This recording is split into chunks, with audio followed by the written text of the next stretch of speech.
everybody, happy Wednesday. I am inside today because it's raining outside and I'm in my healing studio downstairs where I see clients in person. And so I want to talk with you all today about responsibility and responsibility fatigue, which maybe is a word that somebody else has already coined, but recently it came into my awareness and that's how I've been describing it. So I have been working with, as leading up to this course that I'm teaching next week on religion and spirituality, healing a lot of lifetimes where I was a religious leader or somebody in a leadership role and taking responsibility for a whole lot of people and their well-being. And I've been healing a lot of past life stuff from that and a lot of wounds from that. But I've also been doing some healing work on myself and getting in tune with the inner little girl part of me who has always had to be the responsible adult.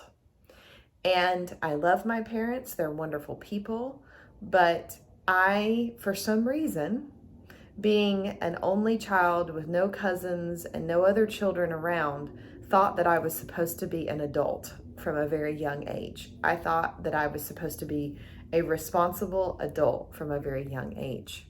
And I don't think that my parents had the tools to understand how to deal with that energy and encourage me to play and encourage me to do kid things. I don't think they were raised that way either. And so my whole life, I have kidded that I feel sometimes like I am an 80-year-old woman in now a 38-year-old body. But even when I was little, I felt that way. And it has really, quite frankly, excuse my French, fucked up my relationships because there's this kind of false belief that the only way that I can be loved is if I'm taking responsibility for what's happening in their life and what is going on with them and what their struggles are. And when I first started doing healing work, I was taking responsibility for everybody's healing, and I was drawing all of that energy into my body and processing it for them.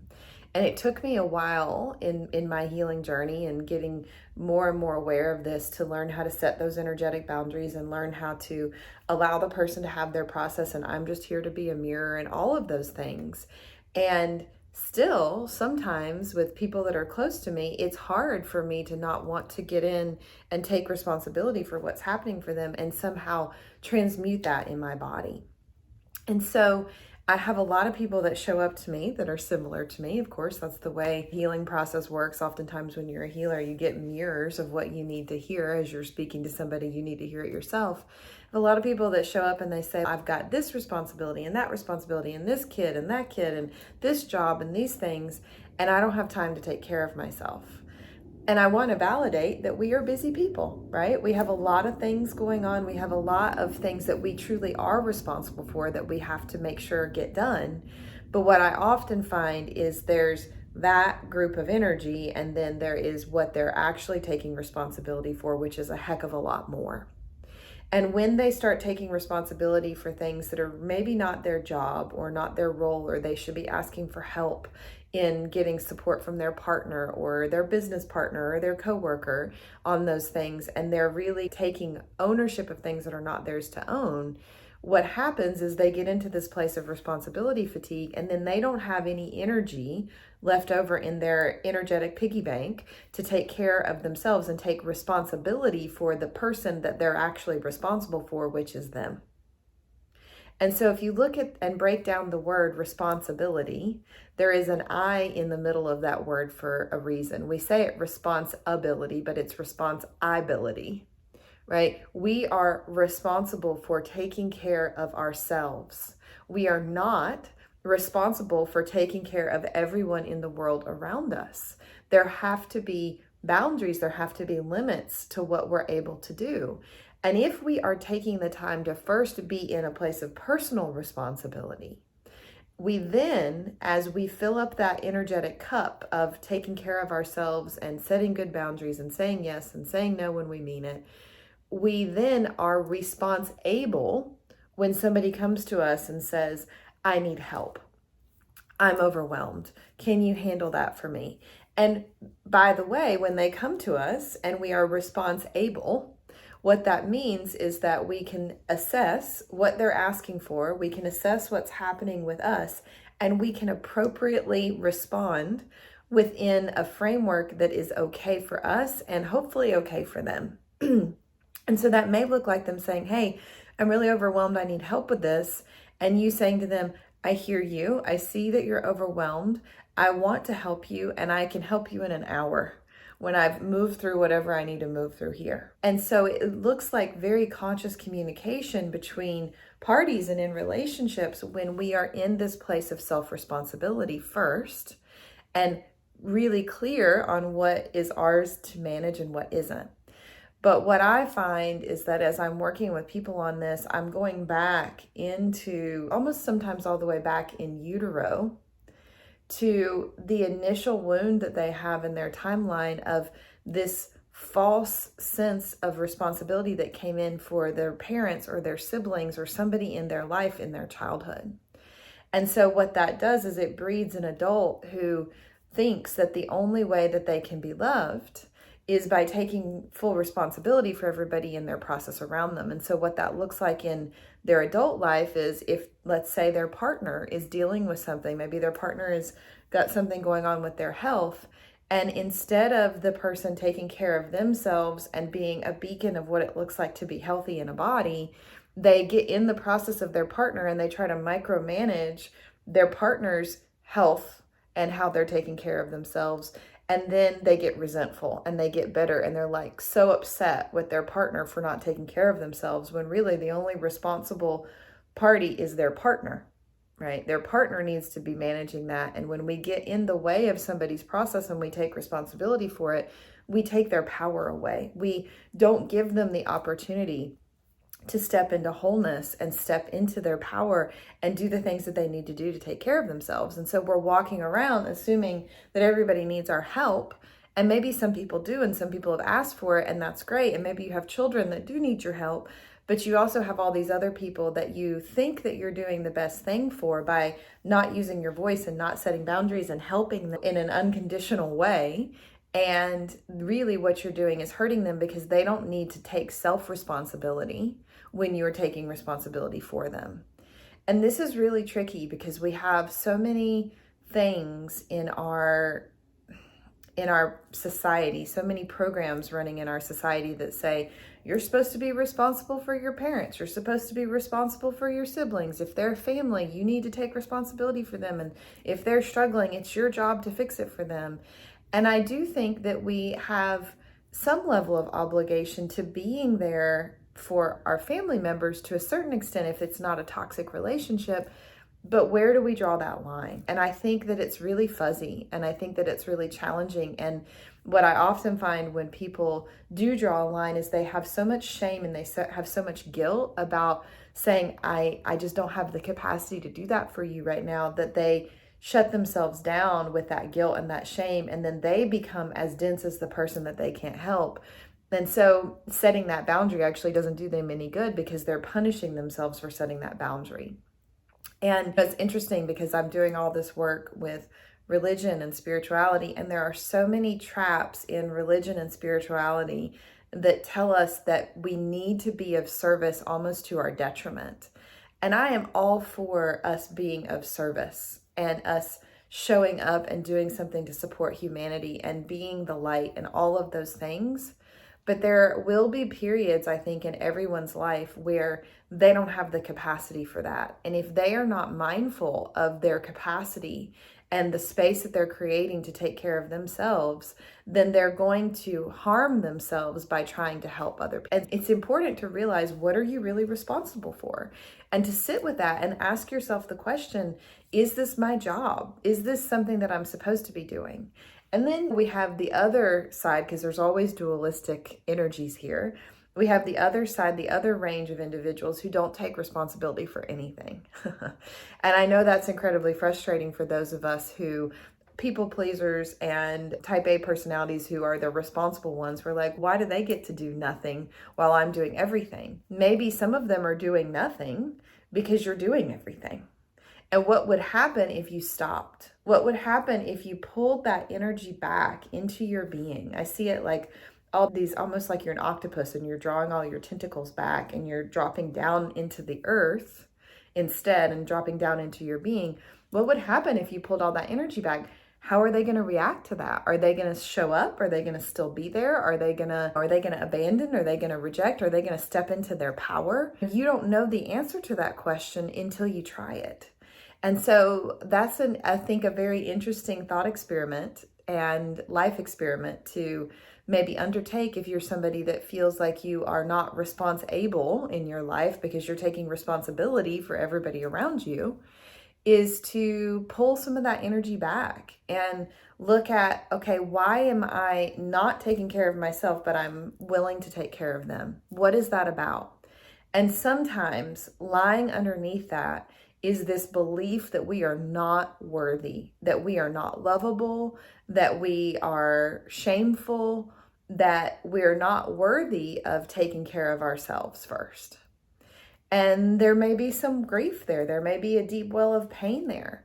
And you may also, as you drop into this awareness, start to realize that you're pissed off. That is primarily the repressed energy that I see, is that when we're taking responsibility for everybody else, we are so freaking pissed off all the time.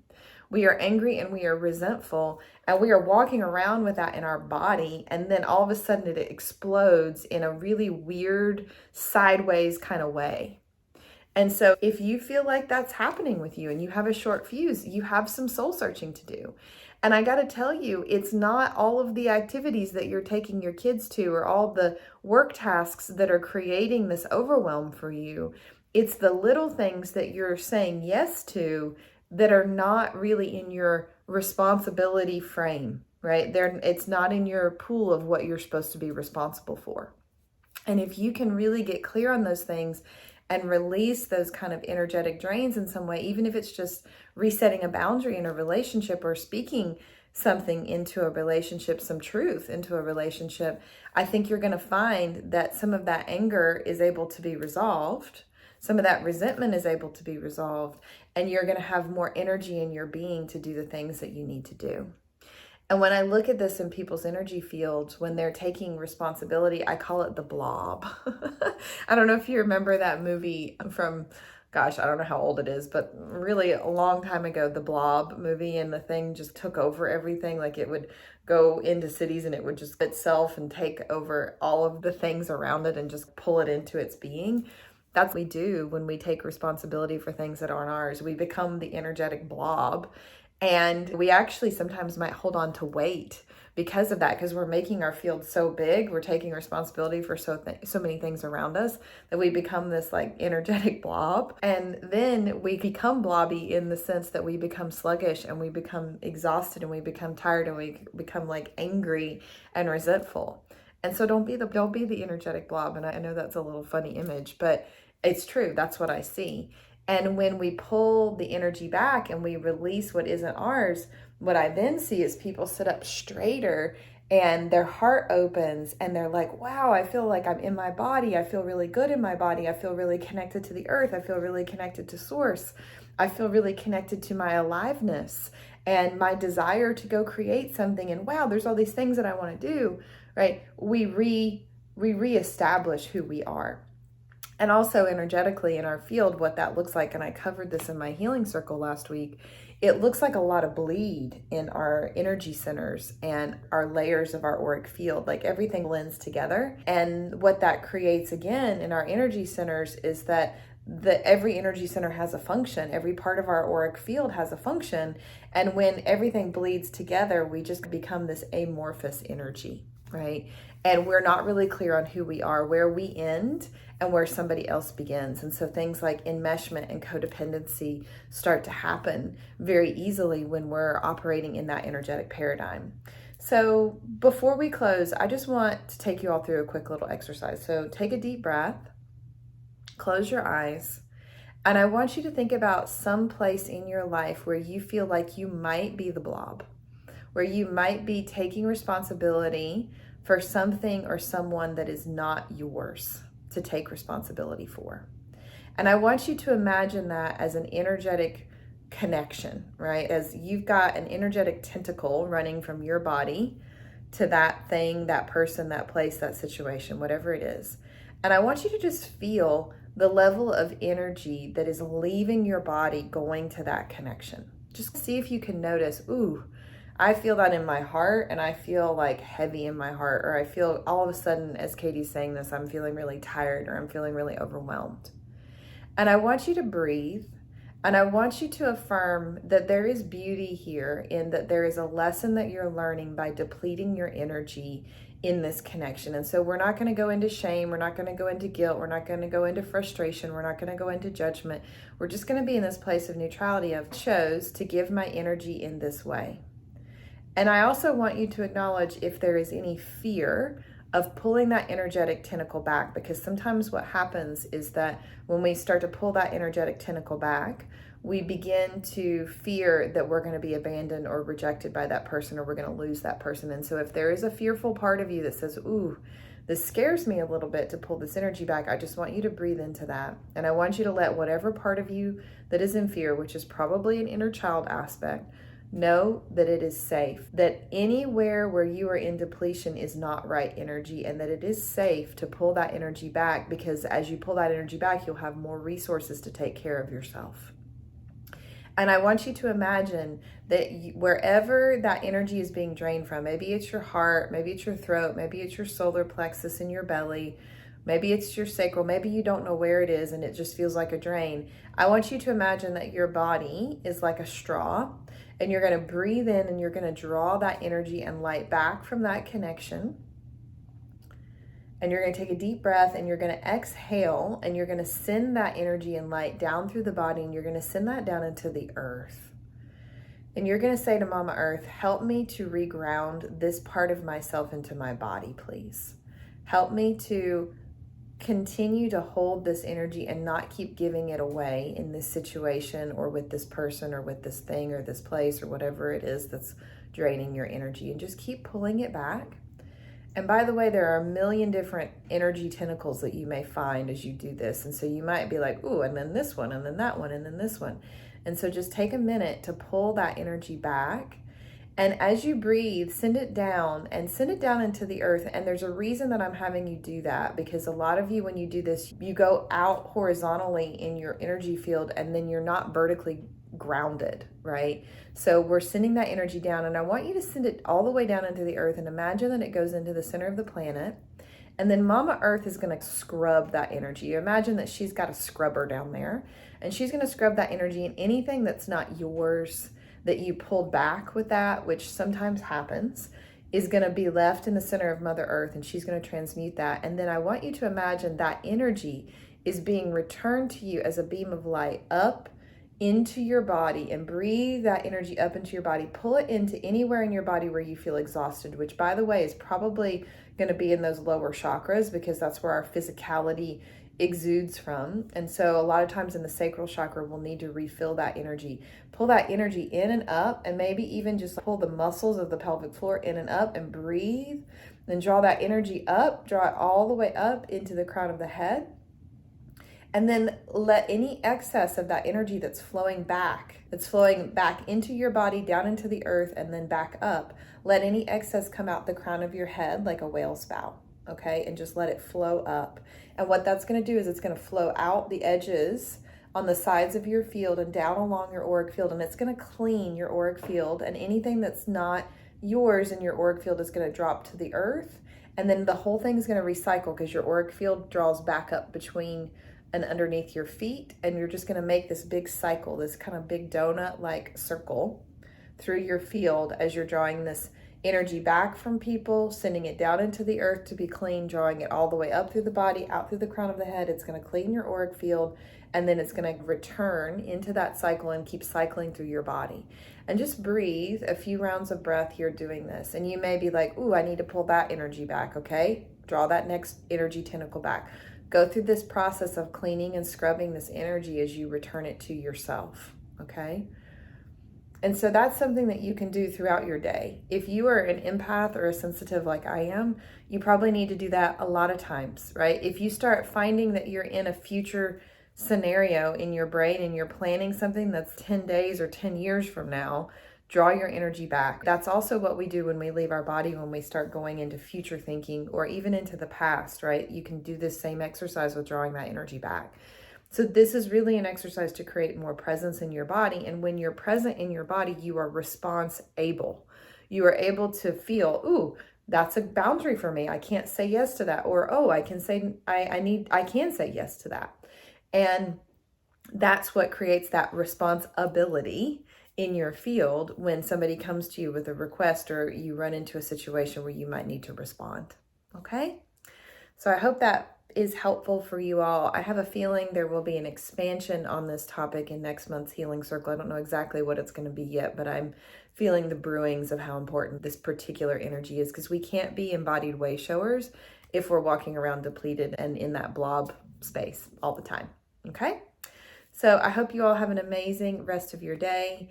If you would like to join us for this Religion and Spirituality volume of New Earth Now School, it starts next Tuesday. So this is like your last call for registering for that. You can join us just for this 3-night channeling. It's 3 nights in a row on religion and spirituality and clearing the disempowering energies around religion and spirituality, which is present for all of us in perfection energy, good girl, good boy programmings, so many things of shame and guilt, so many things of us not being in our power and creating and being able to use that creation energy, our sexual energy, all kinds of things are wrapped up in this module. You can join that for just the 3 nights for $111, or if you want to sign on for us to join for the next 3 modules, you can do that for $77 a month, and there's bonus teachings on the off months when I'm not teaching the modules. So more information about that below this video.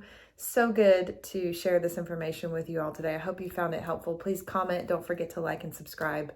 Have a great day. Bye-bye.